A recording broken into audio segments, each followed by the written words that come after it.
Wa 12 kwa TRA ni mwezi wa kuwashukuru walipa kodi kwa namna ambavyo wanachangia nchi yetu kwa kulipa kodi.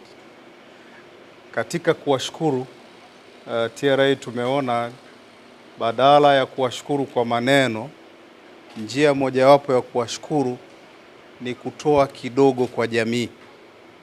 Kwa hiyo tumeanza hapa kwa niaba ya wengine wote.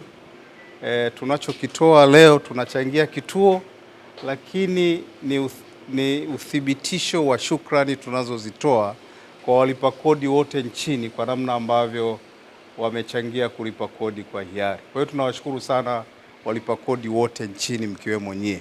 Asanteni sana. Tunapohamasisha watu walipe kodi kwa hiari, tunamaanisha kodi inayokusanywa inarudi tena kwa jamii, na uthibitisho mkubwa ni huu leo ambao tumekuja kuonyesha hapa kwamba kile kinachokusanywa na kinaenda serikalini, licha ya kujenga barabara, licha ya kujenga shule, pia kinatumika kuendeleza jamii kama kusaidia kulipa mishahara ya walimu wa hapa pamoja na chakula kinachotolewa.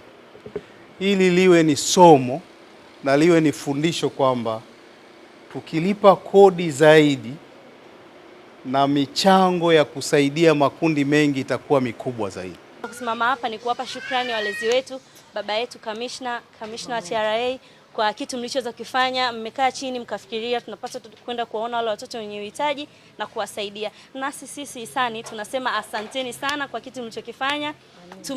Tumeuona mchango wenu na tunawaahidi mema na makubwa huko mbeleni.